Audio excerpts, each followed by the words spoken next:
जी अस्सलाम वालेकुम guys, this is me Fawa Younus. Welcome to ink and insight. हम लोग बात करेंगे डॉन न्यूज़पेपर के एक ओपिनियन की, that is election unknowns by Maleeha Lodhi. और इसके जैसे टाइटल से आपको पता चल रहा है कि इलेक्शन के बारे में डेफिनेटली उन्होंने कोई बात की होगी। और यहाँ पे जो ये अननोज है ना, यहाँ पे हम लोग अगर आसान लफ्ज़ों में हम लोग जैसे कि समझते हैं अपने ओपिनियन को, तो हम लोग कह सकते हैं कि कुछ ऐसे फैक्टर्स कह लें या एक्टर्स कह लें या आप पैरा एक्टर्स कह सकते। अगर मैं फ्लो ऑफ द ओपिनियन की बात करती हूँ तो डेफिनेटली हमारे पास ये थोड़ी सी ब्लर स्लाइड है, लेकिन सिर्फ फ्लो बताने के लिए कि स्टेप नंबर 1 में हम लोग करेंगे conceptual clarity of the opinion, step number 2 में रीडिंग और स्टेप नंबर 3 में अवेयरनेस के लिहाज से अवेयरनेस जो होता है वो जनरल पब्लिक मैसेज के लिए होता है, और करंट अफेयर के पेपर के लिए ओपिनियन जो होता है हम लोग रेलेवेंस के लिए पढ़ते हैं कि कोई हमें एक तो डेफिनेटली आइडिया हो जाए कि करंट सिनेरियो में उस टॉपिक पे क्या चीज़ चल रही है, और सेकेंडली ये कि उसको हम लोग अपने और दूसरे पेपर्स में कैसे रिलेट करके लिख सकते हैं। ये हमारा ओपिनियन फ्लो हो गया। अब इससे पहले कि हम लोग डायरेक्ट इधर जाएं कंसेप्चुअल अंडरस्टैंडिंग और मैं स्लाइड स्टार्ट करूं, यहाँ पे एक दो चीज़ें मुझे बतानी ज़रूरी हैं। That is the first one is कि नॉलेज के पॉइंट ऑफ व्यू से ये ओपिनियन एक इंपॉर्टेंट ओपिनियन है। क्यों? क्योंकि आपको इलेक्शन में ना, अब इलेक्शन डेफिनेटली जब होगा 8 फेब को होगा, तब रिजल्ट आएगा, पता चलेगा कि कौन सी पार्टी विन कर रही है।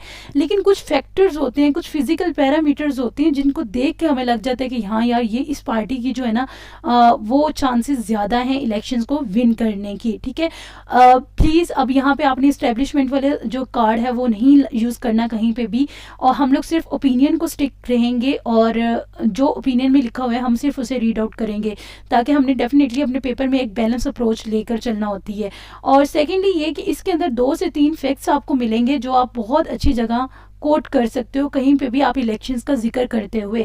और थर्ड, जिसकी वजह से मैंने इस ओपिनियन को सिलेक्ट किया कि इसके अंदर एक बहुत इंपॉर्टेंट लास्ट में जाके लॉजिकल पॉइंट दिया है मलीहा लोधी साहिबा ने, और सिर्फ उस पॉइंट की वजह से मुझे लगा कि यार ये ओपिनियन जो है हमें कवर करना चाहिए। मीटिंग के लिए माजरत, उस पर नहीं जाना आप लोगों ने, लेकिन ये वाला पॉइंट जो है वो सबसे इंपॉर्टेंट था। अब हम लोग विदाउट एनी फर्दर डिले हम चलते हैं फिलिंग द नॉमिनेशन पेपर से। उन्होंने स्टार्ट किया, उन्होंने कहा है कि 8 फेब को 2024 को इलेक्शन होने ही होने हैं, और एक्सप्रेशन उन्होंने इसके लिए ऐसे यूज़ किया, कास्ट इन स्टोन, पत्थर पे लकीर जैसा। नेक्स्ट वो बात कर रही है how the election will play out, कि इलेक्शन होते ही अपना मेन स्टार्ट लिया है। वो कहती हैं कि इलेक्शंस के लिए ना 2 चीज़ें इंपॉर्टेंट होती हैं, दो पैरामीटर्स हैं ये कर रही होती हैं। ठीक है, आप चीज़ों का वर्ड यूज़ कर लें, जैसे मैंने बताया था कि आप फैक्टर्स कह लें, एक्टर्स कह लें, पैरामीटर्स कह लें। चलो मैं आसान लैंग्वेज में ना कह लेते हैं कि चले जी 2 फैक्टर्स हैं, बहुत इंपॉर्टेंट 2 फैक्टर्स हैं जो कि इलेक्शन में मैटर कर रहे होते हैं। पहले फैक्टर को उसने ये कहा है कि वो क्या है, अननोज हैं, और सेकंड फैक्टर्स जो हैं वो नोज हैं। अब अननोज कौन कौन से और नोज कौन कौन से हैं, यहाँ पे अगर देखें तो वो कहती हैं कि जैसे अगर इलेक्शन की बात की जाए ना, तो पीटीआई का फैक्टर जो है वो एक अननोन फैक्टर है। कॉन्स्टिट्यूएंसी पॉलिटिक्स ये एक अननोन फैक्टर है। देन अर्बन रूरल बैलेंस ये एक अननोन फैक्टर है।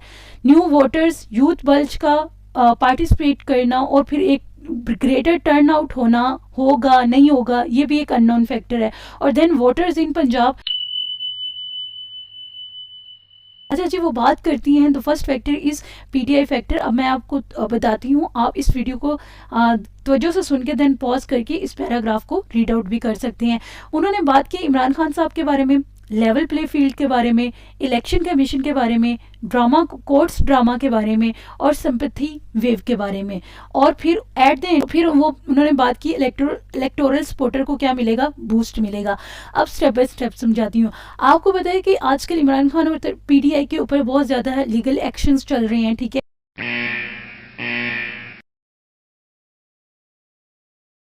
और पीटीआई जो है वो क्लेम करती है कि हमें जी लेवल प्ले फील्ड जो है वो नहीं दी जा रही। लेवल प्ले फील्ड क्या होती है, जिसमें आप तमाम पॉलिटिकल पार्टीज़ को इक्वल राइट्स और अपॉर्चुनिटीज़ प्रोवाइड करते हो, और आपका जो एम्पायर है वो न्यूट्रल होता है। ठीक है, उसके बाद इलेक्शन कमीशन की जो अपने कंसर्न्स हैं वो, और जो कोर्ट ड्रामा, एक केस बंद होता है और दूसरा स्टार्ट हो जाता है, ये सारा थोड़ा सा इधर से उन्होंने अपनी टोन जो है वो क्रिटिसिज्म वाली की है।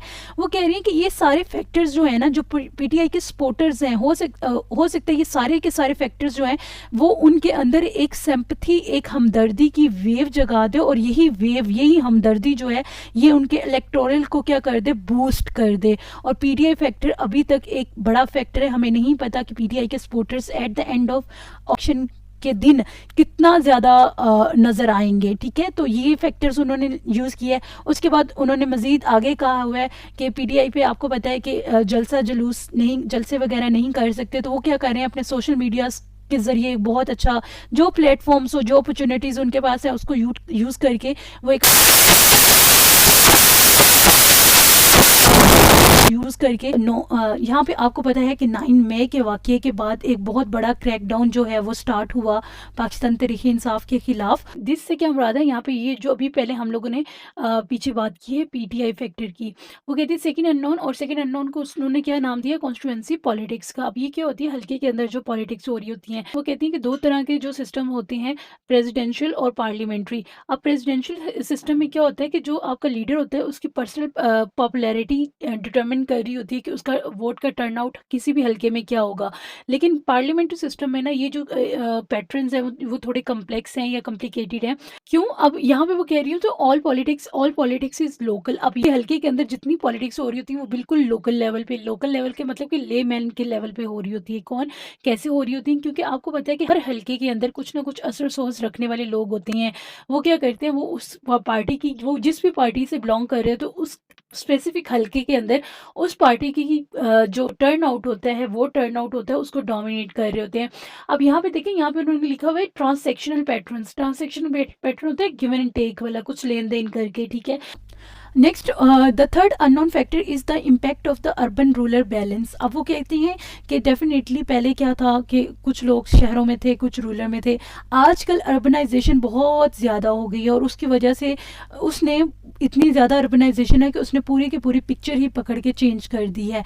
अब क्या है, अब जैसे बैटल ग्राउंड प्रोविंस जो है पंजाब का, ठीक है, 144 हल्के हैं और ये वो मिक्स्ड हैं। पहले होता था रूरल में ये होता है कि गाँव का माहौल में थोड़ा ये होता है कि वहाँ पे विन करना इजी होता है एज़ कम्पेयर टू अर्बन, क्योंकि अर्बन में जो होती है ना आपकी पॉपुलेशन जो होती है वो इतनी सबमर्ज नहीं होती। लोग बहुत ज़्यादा इंडिविजुअली बेसिस पे कि आपका जो रूरल होता है गाँव में, आज भी आपको पता है थोड़ा सा, अगर अभी भी इवन के बहुत प्योर गाँव वगैरह में देखा जाए तो जहाँ पे दादा अबू नाना अबू कह देते थे तो वहाँ पे से लोग सारे जाके वोट डाल देते थे। तो ये सारा एक इंपॉर्टेंट फैक्टर है, आप इसको रीड आउट कर लीजिएगा। देन नेक्स्ट वो कहती हैं new voters are fourth unknown factors. अब देखें यहाँ पे उन्होंने बात की हुई है कि 2018 के अंदर 23.5 मिलियन वोटर्स जो नए वोटर्स ऐड हुए थे इलेक्टोरल लिस्ट पे। तकरीबन 18% जितना भी इलेक्टोरल वोट डला था उसका 18%, और ये वोट दिन ब दिन इंक्रीज। अब सेंसिस हुआ है तो उसके मुताबिक हमारी पॉपुलेशन इंक्रीज हुई है, तो डेफिनेटली हमारा वोट बैंक भी इंक्रीज होना चाहिए। लेकिन यहाँ पे उन्होंने कहा हुआ है कि थोड़ी सी ये बात करने के बाद उन्होंने ईपीसी के फिगर दिए हुए हैं, इलेक्शन कमीशन ऑफ पाकिस्तान के फिगर दिए हुए हैं कि 18 से 35 साल के जो कॉन्स्टिट्यूंट हैं वो सिर्फ 45% जो वोट जो है वो देते हैं।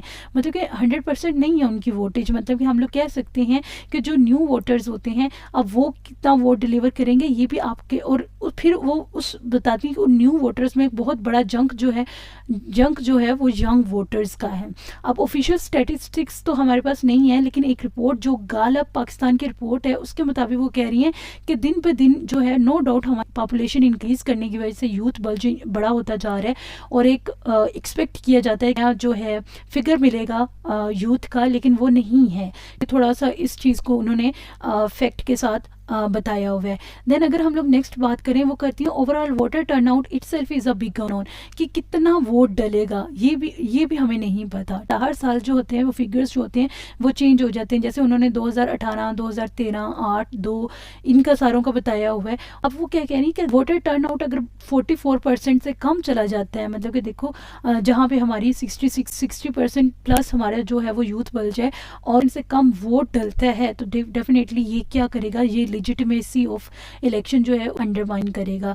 अब नेक्स्ट जो कहती हैं वो कहती है another unknown factor is the Punjab will response to the newly Istehkam Pakistan party. ये जो बनी हुई है डेफिनेटली एक्स पीटीआई वर्कर से ही बनी हुई है, और कैसे ये वर्कआउट करेगी और इनका टर्नआउट क्या रहेगा। और लास्ट में फिर वो कहती हैं कि अगर ये एज अ होल पार्टी ना जीती तो इनके जो इंडिविजुअल आईपीपी लीडर्स हैं अगर वो भी अपनी हल्के के अंदर जीत जाते हैं तो डेफिनेटली ये भी एक बहुत बड़ा ट्रेंड चेंजर साबित होगा।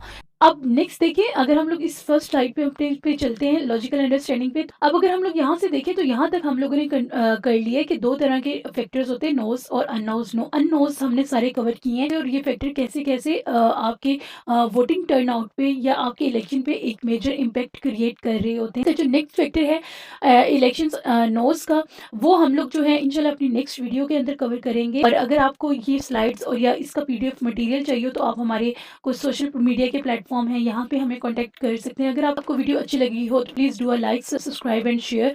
एक चीज़ जाते जाते, that is my favourite quotation, that clarity is power. देखिए जितनी चीज़ों को अब यहाँ पे देखिए, ये हमारे पास कहीं पे भी इलेक्शन हम लोगों ने नहीं पढ़ा, ठीक है, कहीं पे भी हमने नहीं पढ़ा कि इलेक्शन क्या होते हैं, कैसे होते हैं, लेकिन देखा जाए तो हमारा हर पॉइंट जो है वो लॉजिकली इलेक्शन से रिलेट कर रहा होता। ठीक है, तो ये होती है क्लैरिटी के साथ आप पढ़ेंगे, जितनी आप क्लैरिटी के साथ पढ़ेंगे उतनी ही आपके पास क्या आएगी, उतनी ही अब आपके पास होगी अवेयरनेस आएगी। और जितनी ज़्यादा आपके पास अवेयरनेस आएगी उन चीज़ों को रिलेट करके पढ़ेंगे। और current affair is all about your relevance. जितना ज़्यादा आप रिलेट करके पढ़ते हैं उतना ही आपको पढ़ने में अच्छा लगता है। सो हैप्पी लर्निंग, और अपनी दुआओं में याद रखिए। इंशाल्लाह मुलाकात होती है नेक्स्ट वीडियो में। खुदा हाफिज़।